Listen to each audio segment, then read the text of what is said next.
Halo sobatku, apa kabar? Semoga kalian selalu dilindungi dan dirahmati Allah Subhanahu wa Ta'ala. Assalamualaikum warahmatullahi wabarakatuh. Jumpa lagi bersama kami di channel kesayangan ini. Janin dan teori pembentukan janin. Sejak Aristoteles mengamati teori-teori yang berlaku di masanya mengenai pembentukan janin, terdapat argumen yang berkelanjutan antara pendukung teori yang berpendapat bahwa terdapat manusia mungil yang sudah terbentuk sempurna di dalam spermatozoa, dan pendukung teori bahwa manusia mungil yang sudah terbentuk sempurna berasal dari gumpalan darah menstruasi wanita. Kebanyakan orang pada masa itu meyakini bahwa seorang manusia mungil yang sudah terbentuk sempurna di dalam spermatozoa. Para ilmuwan pada masa itu menggambarkan janin sebagai manusia utuh yang tinggal di dalam spermatozoa dan perlahan tumbuh besar di dalam rahim seperti sebuah pohon. Tidak ada satupun dari kedua kelompok ini yang sadar bahwa janin dibentuk dari kombinasi spermatozoa jantan dan sel telur betina. Hal ini merupakan pendapat seorang ahli dari Italia, bernama Spallanzani pada tahun 1775. Pada tahun 1783, Van Beneden mampu membuktikan ide itu. Kemudian, ide yang salah mengenai manusia mungil berhasil dihilangkan. Antara tahun 1888 dan 1901, Boveri menemukan bahwa kromosom beragam macamnya dan membawa gen-gen yang berbeda. Pada tahun 1912, Morgan berhasil mendefinisikan peran yang dijalankan oleh gen, dan keberadaan mereka di tempat-tempat khusus dalam kromosom. Menjadi jelaslah bahwa manusia baru saja mengetahui bahwa janin terdiri dari spermatozoa jantan dan sel telur betina pada abad ke-18, dan penemuan ini baru dikonfirmasi pada abad ke-20. Sementara Al-Quran dan As-Sunnah Nabi telah menetapkan fakta itu, dengan cara ilmiah yang sangat detil, bahwa manusia tercipta dari campuran tetesan. Al-Quran menyebutnya, setetes mani yang bercampur, atau nutfah amsyal. Sesungguhnya kami telah menciptakan manusia dari setetes mani yang bercampur, yang kami hendak mengujinya dengan perintah dan larangan, karena itu kami jadikan dia mendengar dan melihat. Quran Surah Al-Insan ayat 2. Seluruh ahli tafsir dengan suara bulat, menyetujui bahwa setetes mani yang bercampur merupakan air mani dari laki-laki dan wanita. Bersama dengannya, hadits yang mulia berikut mengonfirmasi hal tersebut. Imam Ahmad meriwayatkan dalam musnednya, dari Abdullah bin Mas'ud radhiyallahu anhu, yang mengatakan bahwa seorang Yahudi melewati Rasulullah saat beliau sedang berbicara dengan para sahabatnya. Orang-orang Quraisy berkata, "Hai orang Yahudi, orang ini Rasulullah mengatakan bahwa dirinya adalah seorang nabi." Orang Yahudi itu kemudian berkata, "Aku akan bertanya padanya, yang hanya dapat dijawab oleh seorang nabi yang asli." Dia kemudian mendatangi Rasulullah dan bertanya, "Ya Muhammad, dari manakah manusia diciptakan?" Rasulullah menjawab, "Hai orang Yahudi, setiap manusia diciptakan dari campuran mani laki-laki dan mani perempuan. Mani laki-laki merupakan tetesan yang kental, dan itulah yang membentuk tulang dan saraf. Untuk mani perempuan, lembut dan halus, dan itulah yang membentuk daging dan darah." Orang Yahudi itu pun berkata, "Nabi-nabi yang datang sebelum kamu, mengatakan hal yang sama." Baris-baris berikutnya, kita akan membahas tentang tahapan perkembangan janin, sebagaimana dijelaskan oleh Al-Quran, dan kita akan menerangkan fakta-fakta ilmiah pada tiap tahapan. Sperma. Fakta ilmiah mengenai sperma, bahwa tetesan sperma terdiri dari sel-sel. Menurut para ahli embriologi, sperma berasal dari testis yang terletak di bawah ginjal. Air mani jantan pada umumnya terdiri dari beberapa komponen berikut. Spermatozoa. Mereka bergerak dengan cepat untuk membuahi ovum. Gerakan mereka dibantu dengan zat yang disebut prostaglandin, dan membantu mengarahkan spermatozoa ke daerah di mana pembuahan terjadi. Walaupun jutaan antara 600 sampai 700 juta dari spermatozoa memasuki vagina pada saat persetubuhan, hanya satu spermatozoa yang akan membuahi sel telur, setelah melalui perjalanan panjang untuk mencapai tuba falopi yang menempelkan sel telur dengan rahim. Jarak jauh yang ditempuh oleh spermatozoa ini, dapat disamakan dengan jarak yang ditempuh oleh seorang manusia dari bumi ke bulan. Setelah pembuahan terjadi, perubahan yang cepat berlangsung pada membran sel telur, yang mencegah penetrasi dari spermatozoa lainnya. Satu tetesan semen atau sperma mengandung 23 kromosom. Salah satu dari kromosom ini, menentukan jenis kelamin dari janin, apakah X atau Y. Untuk sel telur, kromosom seks yang dibawanya selalu X. Jika kromosom Y yang dibawa oleh jantan bertemu dengan kromosom X dari betina, maka janinnya akan menjadi laki-laki, tetapi jika kromosom yang dibawa oleh jantan adalah X dan bertemu dengan X dari betina, maka janinnya akan menjadi perempuan. Karena itu, spermatozoalah yang menentukan jenis kelamin dari janin, bukan sel telur.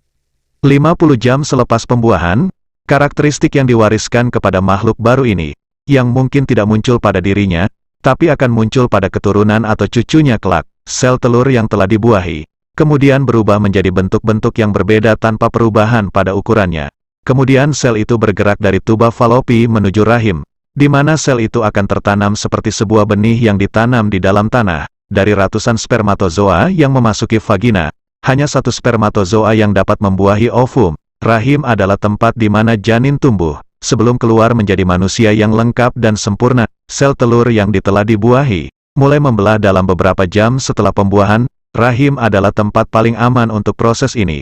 Karena hal-hal berikut, rahim terletak di panggul seorang wanita. Rahim terlindungi oleh ligamen dan membran peritoneal, yang menahan rahim dari berbagai sisi, yang membuatnya dapat bergerak dan meluas, sehingga rahim akan membesar hingga berkali lipat ukuran aslinya di akhir periode kehamilan. Otot panggul dan perineum membuat rahim tetap berada di tempatnya. Keluarnya hormon kehamilan atau progesteron membantu menstabilkan rahim dan melambatkan kontraksi rahim. Di dalam rahim, janin diselubungi dengan membran-membran yang berbeda, yang menghasilkan air ketuban di mana janin berenang. Air ini mencegahnya terpengaruh oleh benturan dari luar dan terluka.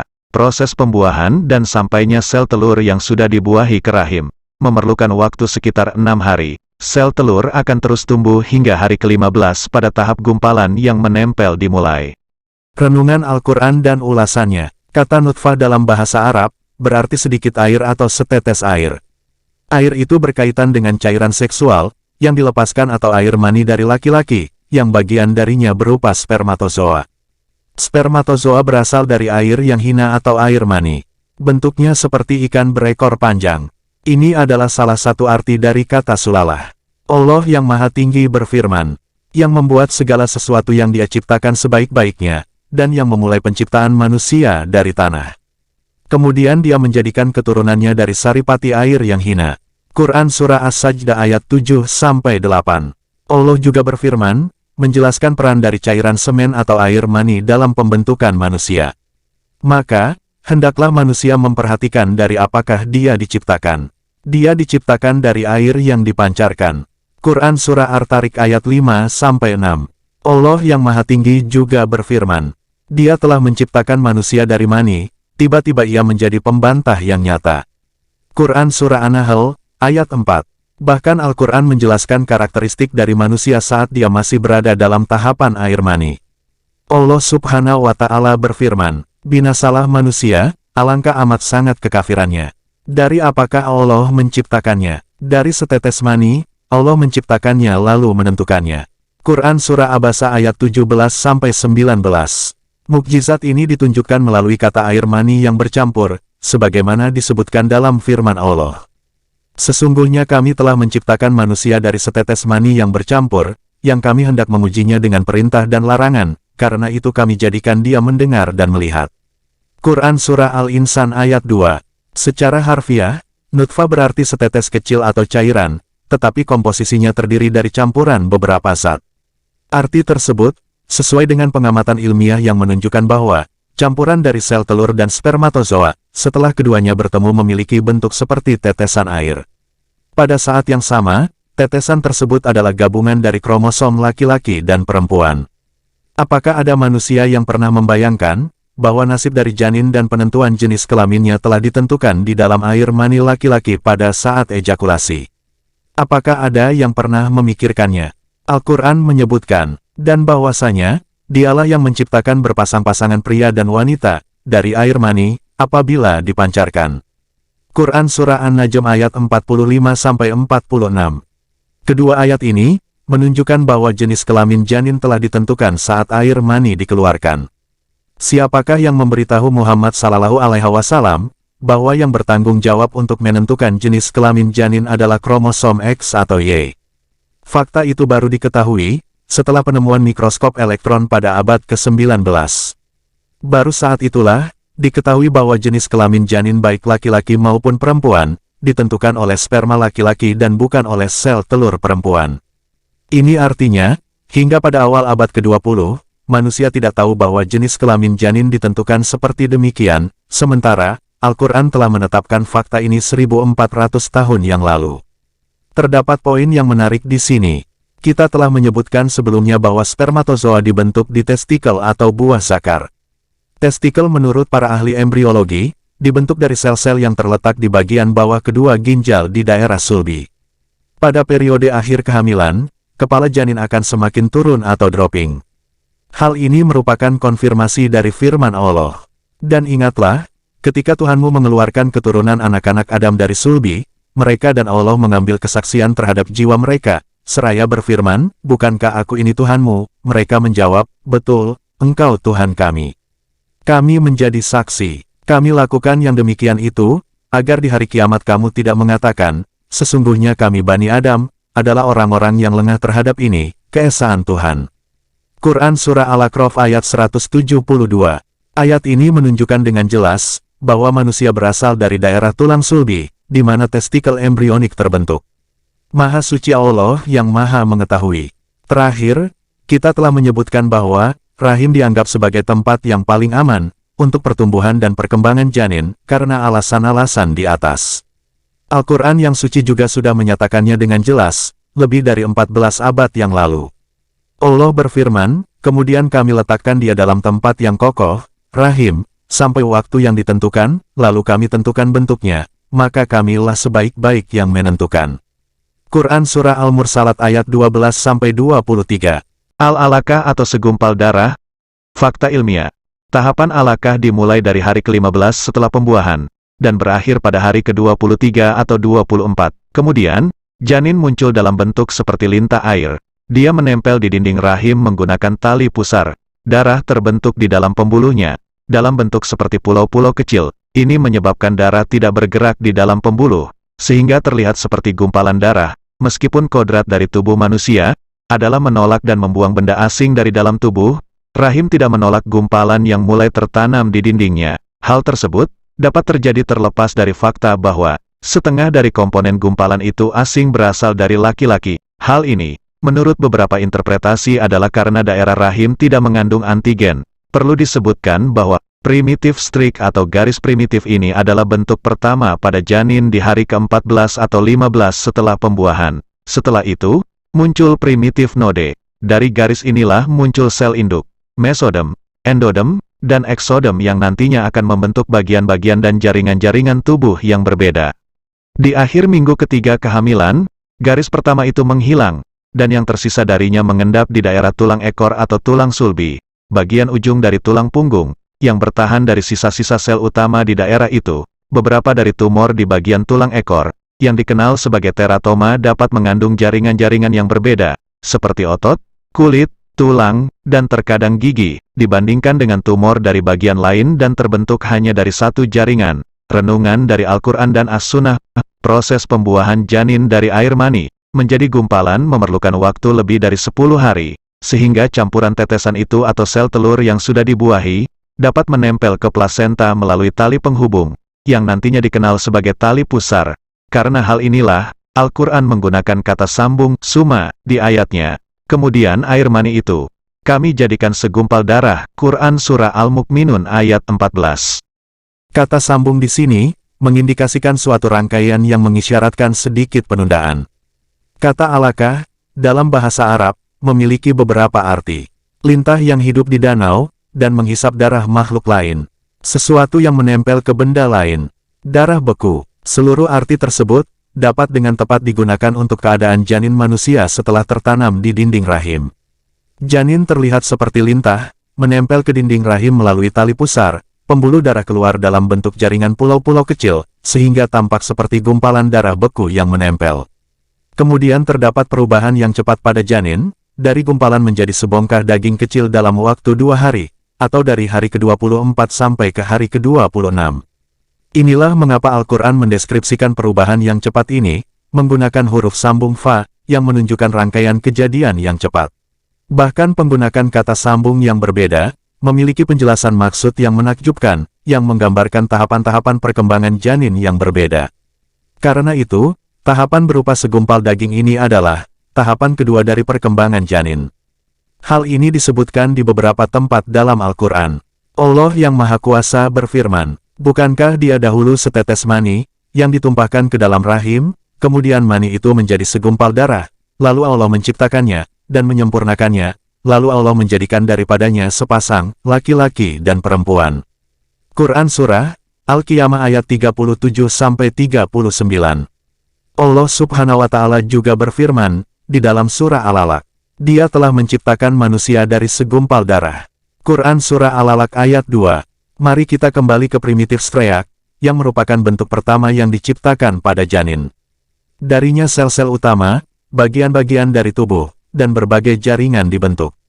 Pada akhir minggu ketiga kehamilan, primitif streak itu menghilang dan yang tersisa darinya mengendap di daerah tulang ekor atau tulang sulbi, bagian ujung dari tulang punggung yang bertahan dari sisa-sisa sel utama di bagian itu. Hal ini membuktikan sabda Rasulullah, menurut riwayat Imam Ahmad dalam musnadnya dari Abu Hurairah radhiyallahu anhu. Setiap jasad anak Adam akan dimakan tanah, kecuali tulang ekornya, darinya ia diciptakan. Sel-sel yang membentuk jaringan dan bagian tubuh terletak di tulang sulbi, atau tulang ekor. Dari tulang ekornya lah, manusia diciptakan. Sesungguhnya, Allah dan Rasul-Nya telah menyampaikan kebenaran. Di sini muncul pertanyaan yang penting. Bagaimana Rasulullah menyampaikan suatu hal ilmiah pada masa di mana tidak ada yang memiliki pengetahuan tentang itu? Dari mana beliau membawakan pengetahuan ini, jika tidak melalui wahyu ilahi dan jika beliau tidak diajarkan oleh Sang Pencipta langit dan bumi? Jawaban dari pertanyaan ini adalah, Allah mengetahui melalui ilmunya yang luas dan tidak berujung, bahwa manusia suatu hari akan memperoleh pengetahuan mengenai tahapan-tahapan perkembangan embrionik, dan mereka akan tahu peran dari primitif streak itu. Jadi, Allah mewahyukan kepada utusan terakhirnya untuk menyampaikan fakta ini, agar dapat menjadi bukti dari kebenaran kenabian dan pengutusannya yang sesuai dengan segala waktu dan tempat. Al-Mudghah atau segumpal daging, fakta ilmiah. Janin berubah dari tahap gumpalan darah menjadi sebongkah daging, dari hari ke-24 kehamilan sampai hari ke-26. Ini adalah periode yang singkat, dibandingkan dengan waktu yang diperlukan untuk berubah dari tetesan menjadi gumpalan darah. Tahapan ini dimulai dengan munculnya suatu massa yang disebut somit, pada hari ke-24 atau ke-25 di bagian atas dari skapula janin. Kemudian munculnya massa ini perlahan menjadi semakin banyak di bagian bawah janin. Pada hari ke-28, janin terbentuk seperti sejumlah celah yang berkerut, membuatnya terlihat seperti permen karet yang dikunyah. Pada tahap ini, janin bergerak-gerak di rahim hingga akhir dari minggu ke-6. Perlu disebutkan, bahwa tahapan segumpal daging ini dimulai dengan fase yang dicirikan dengan berkembang dan bertambahnya ukuran sel dalam jumlah besar. Hal ini berarti, janin akan berbentuk seperti sebongkah daging tanpa bentuk yang jelas. Setelah beberapa hari, fase kedua, yang merupakan tahapan pembentukan dimulai. Beberapa bagian dari tubuh, seperti mata dan lidah mulai muncul di minggu ke-4, dan kedua bibir di minggu ke-5, meskipun bentuknya tidak terlihat jelas hingga akhir minggu ke-8. Pada fase ini, alat gerak seperti tangan dan kaki mulai muncul. Renungan dari Al-Quran dan As-Sunnah, secara harfiah, mudghah berarti sesuatu yang dikunyah dengan gigi. Kata tersebut memberikan deskripsi yang cocok dengan penampakan janin pada tahap ini. Karena pada tahap ini bentuknya seperti sesuatu yang telah dikunyah yang bentuknya terus berubah. Penampakan massa tubuh, dan ketidaksamaannya terlihat seperti bekas gigitan pada potongan makanan. Selain itu, janin juga bergerak di dalam rahim seperti potongan makanan yang dikunyah bergerak-gerak di dalam mulut. Tahapan segumpal daging ini, terjadi setelah bentuk segumpal darah. Rangkaian ini sesuai dengan yang disebutkan dalam Al-Quran. Lalu segumpal darah itu, kami jadikan segumpal daging. Quran Surah Al-Mu'minun ayat 14. Salah satu ciri dari mudghah adalah bentuk persegi panjang dan berubah saat dikunyah. Persis seperti yang terjadi pada janin di tahap ini. Seperti yang telah disebutkan sebelumnya, mudghah memiliki fase awal yang terjadi sebelum pembentukan bagian-bagian tubuh, dan fase ini lain setelah itu. Hal ini jelas ditunjukkan dalam firman Allah berikut. Hai manusia, jika kamu dalam keraguan tentang kebangkitan dari kubur, maka ketahuilah sesungguhnya kami telah menjadikan kamu dari tanah, kemudian dari setetes mani, kemudian dari segumpal darah, kemudian dari segumpal daging, yang sempurna kejadiannya dan yang tidak sempurna, agar kami jelaskan kepada kamu, dan kami tetapkan dalam rahim, apa yang kami kehendaki sampai waktu yang sudah ditentukan. Quran Surah Al-Hajj ayat 5. Karena itu, melihat ayat di atas, mudghah memiliki dua fase, yang sudah terbentuk sempurna kejadiannya dan tidak terbentuk sempurna kejadiannya. Tahapan ini dengan dua gamenya berakhir 2 minggu ke-6 atau sekitar 40 hari. Bukhari dan Muslim meriwayatkan dalam Sahihain dari Abdullah bin Mas'ud radhiyallahu anhu, yang meriwayatkan bahwa Rasulullah bersabda, sesungguhnya setiap kalian dikumpulkan kejadiannya dalam rahim ibunya selama 40 hari berupa nutfah. Kemudian menjadi segumpal darah selama itu juga 40 hari. Kemudian menjadi gumpalan seperti segumpal daging selama itu pula. Kemudian situs keadaannya seorang malaikat, maka ia meniupkan ruh kepadanya dan ditetapkan 4 perkara, ditentukan rezekinya, ajalnya, agamanya, sengsara atau bahagia. Demi Allah yang tiada ilah selain Dia, sungguh salah seorang di antara kalian ada yang beramal dengan amalan ahli surga, sehingga tidak ada di antara dia dan surga melainkan tinggal sehasta, maka telah mendahuluinya ketetapan takdir, lalu ia beramal dengan amalan ahli neraka sehingga ia memasukinya. Dan sungguh salah seorang di antara kalian, ada yang beramal dengan amalan ahli neraka, sehingga tidak ada di antara dia dan neraka melainkan hanya tinggal sehasta. Maka telah mendahuluinya ketetapan takdir, lalu ia beramal dengan amalan ahli surga, sehingga ia memasukinya. Perlu diperhatikan juga bahwa, beberapa bagian dari tubuh manusia terbentuk sebelum yang lainnya. Kata dan lidah terbentuk di minggu ke-4, sementara bibir di minggu ke-5. Karena itu Al-Quran menyebutkan kedua mata sebelum menyebutkan bibir dalam firman Allah. Bukankah kami telah memberikan kepadanya 2 buah mata, lidah dan 2 buah bibir? Quran Surah Al-Balad ayat 8-9. Sekarang siapakah yang memberitahu Muhammad fakta-fakta tersebut? Apakah beliau memiliki peralatan anatomi, stetoskop, atau mikroskop, yang membuatnya dapat memberi kita informasi tentang janin, yang panjangnya belum mencapai 1 cm. Sungguh, yang menyediakan informasi itu adalah Allah, yang Maha Esa, yang Maha Menguasai. Fase pembentukan otot. Tahapan ini dicirikan dengan pembungkusan tulang dengan otot. Dengan pembungkusan ini, bentuk manusia pada janin mulai ditetapkan, dan bagian-bagian tubuh manusia tersambung satu sama lain secara asimetris. Setelah penyempurnaan pembentukan otot, barulah janin bisa bergerak. Tahapan pembentukan otot dimulai pada akhir minggu ke-7, dan berlanjut hingga minggu ke-8. Tahapan ini terjadi tidak lama setelah pembentukan tulang. Renungan Al-Quran. Tahapan pembungkusan tulang dengan daging atau otot, dimulai pada akhir minggu ke-7, dan berlanjut hingga minggu ke-8.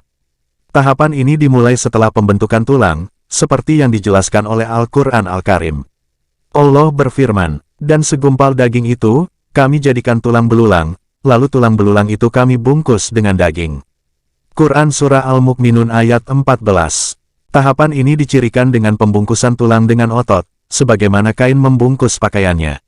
Dengan pembungkusan ini, bentuk manusia pada janin mulai ditetapkan, dan bagian-bagian tubuh mulai tersambung satu sama lain secara asimetris. Setelah penyempurnaan pembentukan otot, barulah janin bisa bergerak. Menurut para ahli embriologi, tahapan yang berakhir pada akhir minggu ke-8 ini dianggap sebagai tahapan terakhir. Kemudian janin akan berubah bentuk dari sebuah embrio menjadi janin, nama yang tepat untuk fase baru ini sesuai firman Allah Subhanahu wa Ta'ala. Lalu tulang belulang itu kami bungkus dengan daging. Kemudian kami jadikan dia makhluk yang terbentuk lain. Maka Maha Sucilah Allah, pencipta yang paling baik. Quran Surah Al-Mu'minun ayat 14. Pada tahapan ini, bagian-bagian dari tubuh dan organ-organnya sudah siap untuk berfungsi. Janin siap untuk kehidupan di luar rahim, di antara minggu ke-22 dan ke-26 atau 6 bulan setelah pembuahan. Sistem pernafasan siap berfungsi dan sistem saraf juga siap untuk mengatur suhu janin. Setelah itu, tidak ada sistem atau organ yang dibentuk lagi, karena semua sistem sudah terbentuk dan siap untuk berfungsi. Rahim menyediakan nutrisi dan lingkungan yang sesuai untuk pertumbuhan janin sampai periode kehamilan selesai. Renungan dari Al-Quran. Tahapan ini dimulai setelah fase pembungkusan tulang dengan daging atau otot, yaitu pada awal minggu ke-9. Proses ini memerlukan waktu sekitar 3 minggu. Karena itulah digunakan kata sambung suma, yang menunjukkan jeda waktu antara pembungkusan tulang dengan daging, dan terciptanya makhluk yang berbentuk lain. Allah yang Maha Kuasa berfirman, lalu tulang belulang itu kami bungkus dengan daging. kemudian kami jadikan dia makhluk yang berbentuk lain. Quran Surah Al-Mukminun ayat 14. Setelah terbentuknya rangka tulang rawan dan ditutup dengan otot, kepala, kaki dan tangan, sudah tampak dengan jelas, janin pun berubah menjadi wujud manusia yang sempurna, dan berbeda dari makhluk lainnya. Inilah yang Allah maksud dalam ayatnya. Kemudian kami jadikan dia makhluk yang berbentuk lain. Maka Maha Sucilah Allah, Pencipta yang paling baik. Quran Surah Al-Mukminun ayat 14. Fase penciptaan dan kemampuan hidup, fakta ilmiah. Pada akhir minggu ke-8, tahapan baru dimulai. Proses yang penting akan terjadi, yaitu saat pertumbuhan janin berlangsung lebih cepat dibandingkan pada tahap-tahap sebelumnya. Pada tahapan inilah, janin berubah menjadi makhluk yang berbentuk lain.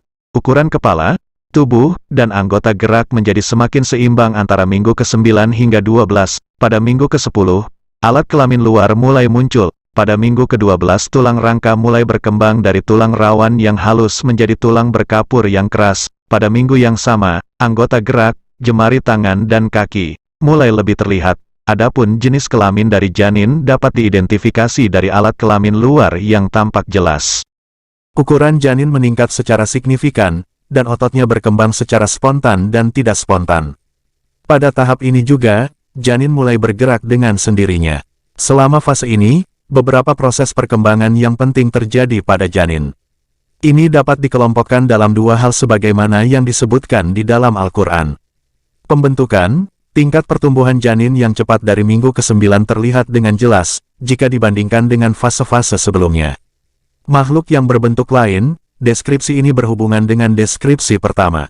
Ini menunjukkan bahwa embrio, dalam fase pembentukannya, telah berubah menjadi makhluk yang berbentuk lain, yaitu janin dengan penampakan anggota gerak dan organ tubuh luar, termasuk alat kelamin. Allah yang Maha Kuasa berfirman, Dialah yang membentuk kamu dalam rahim sebagaimana dikehendakinya, tidak ada Tuhan yang berhak disembah melainkan Dia, yang Maha Perkasa lagi Maha Bijaksana. Quran Surah Ali Imran ayat 6. Terdapat satu aspek lain di sini. Allah berfirman, Dia menjadikan kamu dalam perut ibumu kejadian demi kejadian dalam 3 kegelapan. Quran Surah Az-Zumar ayat ke-6. Dalam ayat ini, Allah menjelaskan tentang perkembangan janin dan perubahannya dari satu fase ke fase berikutnya. Para ahli embriologi mengatakan bahwa janin terbungkus pada saat penciptaan dengan 3 lapisan. Membran amnion atau ketuban, membran ini mengandung cairan di mana janin terlihat mengapung dan melindunginya dari segala macam cedera yang dapat menimpa rahim. Membran ini juga memfasilitasi janin untuk bergerak bebas, sehingga dapat memudahkan posisinya saat kelahiran. Membran korion, membran pelindung tipis yang melindungi bayi selama kehamilan. Amnion adalah bagian terdalam dari kedua membran janin, sementara korion adalah bagian terluar. Membran desidual, beberapa ahli menginterpretasikan 3 kegelapan sebagai pelindung amnion, dinding rahim, dan dinding abdomen, wallahu alam. Seperti yang telah disebutkan sebelumnya, bahwa janin siap untuk kehidupan normal di luar rahim saat selesainya fase 6 bulan setelah pembuahan. Menariknya lagi, Al-Quran menyebutnya dalam surah Al-Ahqaf, bahwa periode kehamilan dan perawatan bayi membutuhkan waktu 30 bulan. Allah yang Maha Tinggi berfirman, mengandungnya sampai menyapihnya adalah 30 bulan. Quran Surah Al-Ahqaf ayat 15. Dalam surah Luqman, Allah menyebutkan bahwa waktu menyapih adalah 24 bulan. Dan menyapihnya dalam 2 tahun. Quran Surah Luqman ayat 14. Dengan matematika sederhana, dapat disimpulkan bahwa, penjelasan Al-Quran menegaskan periode kehamilan minimal 6 bulan, seperti yang telah disebutkan di atas. Sebelum minggu ke-22 janin mencapai tahapan akhirnya, dan itulah waktu aborsi sering dilakukan. Maha Suci Allah, Pencipta yang paling baik. Masa persalinan, setelah melalui 9 bulan atau 38 minggu, janin sudah tumbuh dengan sempurna dalam rahim, dan akan keluar setelah menghabiskan periode tertentu di dalamnya. Allah Subhanahu wa Ta'ala berfirman, dan kami tetapkan dalam rahim apa yang kami kehendaki sampai waktu yang sudah ditentukan. Quran Surah Al-Hajj ayat 5. Waktu yang sudah ditentukan telah dispesifikan dan sudah ditetapkan. Allah Subhanahu wa Ta'ala berfirman, kemudian kami letakkan dia dalam tempat yang kokoh, rahim, sampai waktu yang ditentukan, lalu kami tentukan bentuknya, maka kamilah sebaik-baik yang menentukan. Quran Surah Al-Mursalat ayat 21-23. Sebelum kita mendiskusikan tahap persalinan, perlu disebutkan beberapa penjelasan Al-Quran mengenai manfaat dari kurma untuk seorang wanita yang sedang hamil atau akan bersalin. Al-Quran menceritakan keadaan Maryam, ibu Nabi Isa alaihi salam. Maka rasa sakit akan melahirkan anak memaksa ia bersandar pada pangkal pohon kurma. Dia berkata, "Aduhai, alangkah baiknya aku mati sebelum ini, dan aku menjadi barang yang tidak berarti, lagi dilupakan." Maka Jibril menyerunya dari tempat yang rendah, "Janganlah kamu bersedih hati. Sesungguhnya Tuhanmu telah menjadikan anak sungai di bawahmu. Dan goyanglah pangkal pohon kurma itu ke arahmu, niscaya pohon itu akan menggugurkan buah kurma yang masak kepadamu, maka makan, minum dan bersenang hatilah kamu." Quran Surah Maryam ayat 23-26. Secara ilmiah, telah disepakati bahwa terdapat sejumlah manfaat dari buah kurma. Beberapa manfaat kurma yang berkaitan dengan wanita yang akan bersalin adalah sebagai berikut. Kurma penuh dengan serat yang membantu mencegah konstipasi, sehingga merupakan obat pencahar alami yang membantu meringankan persalinan. Kurma mengandung lebih dari 70% glukosa, mudah diserap dan menyediakan energi yang banyak ketika bersalin. Kurma kaya akan garam-garam, terutama magnesium, yang diperlukan untuk fisiologi sel yang sehat, potasium, yang diperlukan untuk otot, dan zat besi yang diperlukan sebagai pemulih darah yang hilang selama persalinan. Kurma mengandung zat yang membantu menstimulasi kontraksi rahim selama persalinan. Zat ini mirip dengan hormon oksitosin yang dihasilkan di kelenjar pituitari. Maha suci Allah yang maha tinggi, maha kuasa. Tahap persalinan yang berakhir dengan kelahiran memiliki 4 fase. 1. Pembukaan dan kontraksi leher rahim. Hal ini terjadi akibat beberapa faktor, yaitu secara mekanis dan hormonal. Beberapa kelompok hormon diproduksi untuk membantu meringankan persalinan.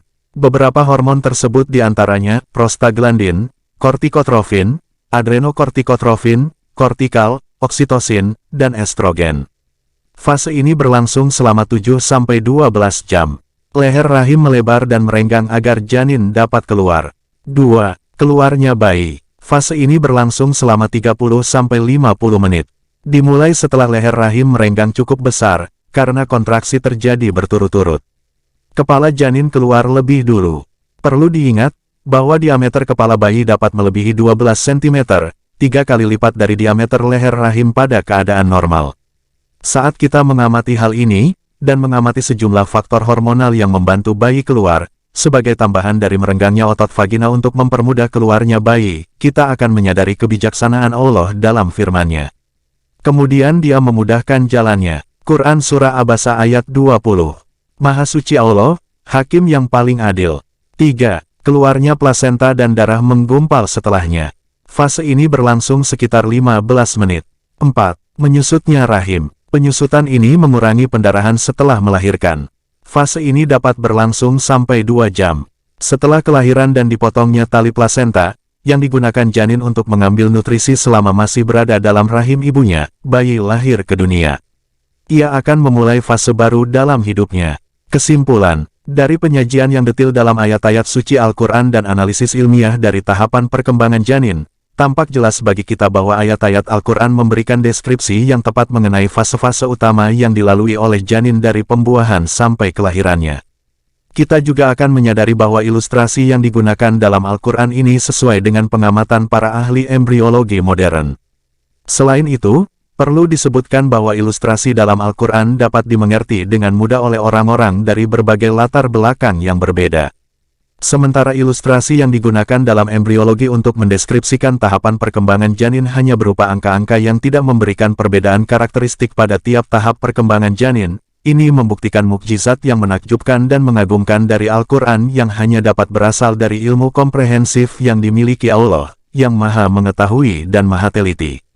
Penyajian dalam Al-Quran mengenai tahapan perkembangan manusia di dalam rahim ibunya ini didukung oleh ahli embriologi terkemuka, Profesor Keith Moore, dan ilmuwan-ilmuwan non-muslim lainnya. Pada saat Al-Quran diturunkan, ayat-ayatnya menjelaskan kepada manusia mengenai tahapan pembentukan manusia menggunakan istilah-istilah yang tepat, yang sesuai dengan aturan ilmiah modern dan menegaskan bahwa pembentukan dan perkembangan janin terjadi dalam beberapa fase dan tahapan. Al-Quran menyebutkan, "Mengapa kamu tidak percaya akan kebesaran Allah, padahal Dia sesungguhnya telah menciptakan kamu dalam beberapa tingkatan kejadian?" Quran Surah Nuh ayat 13-14. Pada saat itu, Para ahli anatomi non-muslim percaya bahwa manusia diciptakan dari darah menstruasi. Dan pada abad ke-17, mereka percaya bahwa janin tercipta seluruhnya dari air mani laki-laki, dan tumbuh besar setelah memasuki rahim, sambil membayangkan seorang manusia mungil yang tersimpan seperti benih di dalam setetes air mani.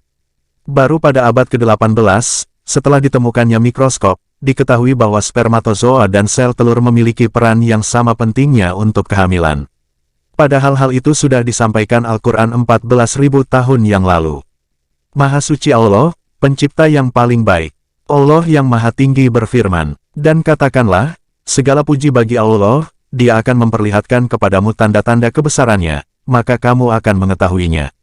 Quran Surah An-Naml ayat 93.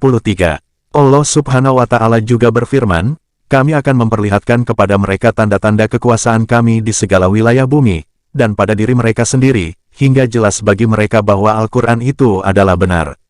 Quran Surah Fusilat ayat 53.